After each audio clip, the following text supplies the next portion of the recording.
1, go.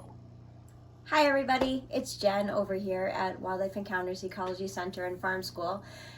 I am not at Wildlife Encounters though. I am in my home office here in Rochester, and the reason why I am doing this video today, Easter Sunday, so happy Easter. I know it's a day late, but happy Easter to everybody. And first of all, before I go on with this video, I know everyone's going to be looking and thinking, why isn't she wearing her uniform shirt? Why does she look like that? Because it's Sunday and I'm not going anywhere, obviously, and just working out in the yard today, and I was cleaning up my chicken coop. So this is how I dress when I am working outside and just on a Sunday. So chicken coop, that brings me to why we're doing the video. About 3 weeks ago, Derek and I did a field trip to Haverhill, New Hampshire to see one of our friends who has chickens, and we got 12 chicken eggs from her that we decided to put in an incubator and hatch chickens. This is the first time that I've ever done this, so bear with me, I'm not an expert. And I also have 5 chickens and a rooster of my own, so I put 4 eggs in the incubator as well.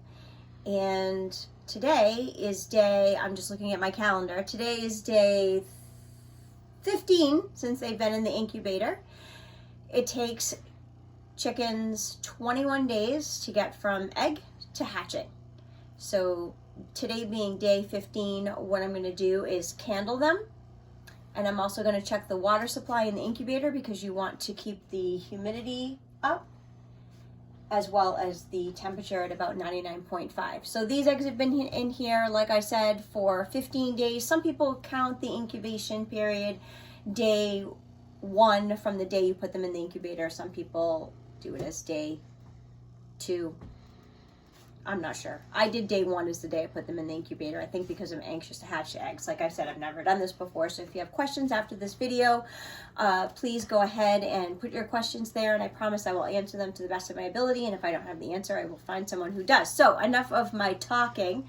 Let's get to candling because this is exciting. So what we do, I'm going to grab it right here, we take what's called an egg candling. It's like a flashlight. This one is a magic fly. It's from Amazon. No, I'm not a spokesperson for the company. I'm just telling you what it's called in case you want one as well, because they're relatively inexpensive and they work very, very well. So what we're going to do now is we're going to shut the lights off, which is weird, but that's the only way you're going to be able to see what's inside. And what we're looking for is we want to make sure at this point that all of the eggs that are in here are still developing. We know that they were all fertile. We checked them early on. I've been candling about every other day, checking the water supply. We want to make sure that they're all still developing, because if they're not, we want to take them out of the incubator. You want to make sure that they're not going to spoil the rest of the eggs or interfere with them being able to hatch well. And on day 18, which I promise I'll do another video, that is the day that's called lockdown. That's when we're going to take the egg turner out. Yes, you have to turn the eggs. Mama chickens do it 3 times a day or more. You have to keep rotating them. This has an automatic egg turner in it. We're going to take that out. We lay the eggs gently on the bottom. We bring up the humidity. We lock this down and we don't open it again, which is really difficult for me because I really like to candle them and see the chicks moving inside the egg. Yes, we are hopefully going to see the chicks moving inside the eggs. So I'm going to make sure that my fingers aren't in the way, and Rick is behind the camera. Hello, Mr. Rick. And we're going to see if all of them are still developing. So we're going to shut the light off, and I am going to take the lid off. Rick is going to manage the camera and also hold the top of the incubator. He is very talented. So this one that we're going to do first, this is one of my eggs. This is one of my silky eggs.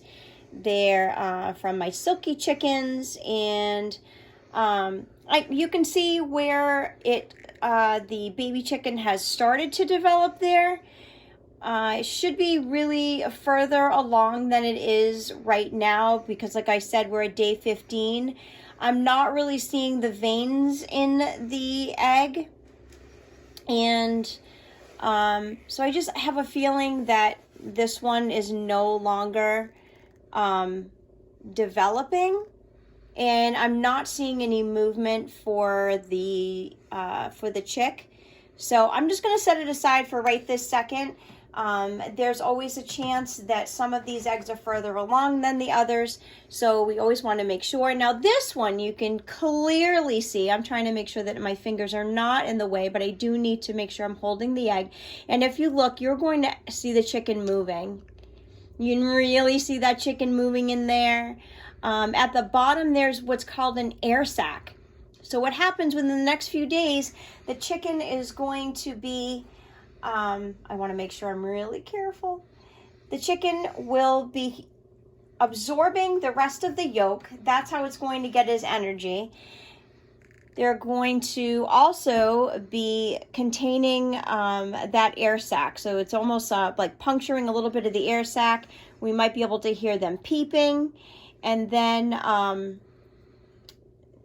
they will start to hatch on day 21. I'm going to go a little bit quicker now, only because I want to make sure that I get that lid back on. I want to keep them nice and warm. You can see maybe the veining like that, and you can see the air sac at the bottom as well. So these are my silky chickens, and 3 of those look good. I'm excited.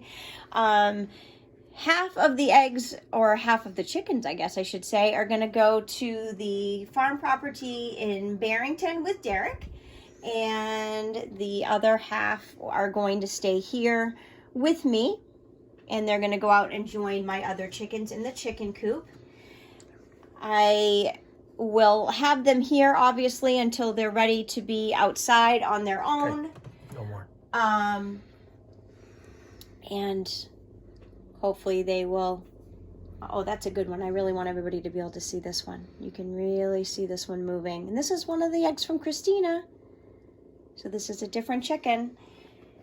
So I will do my best with the chickens, and then I will let them go when they're ready to go. And I just want to show everybody the difference between that and a non-fertilized egg. So here's an egg that is not fertilized. So you can see the difference. There's no veining. There's no chicken. There's no air sac in there. See?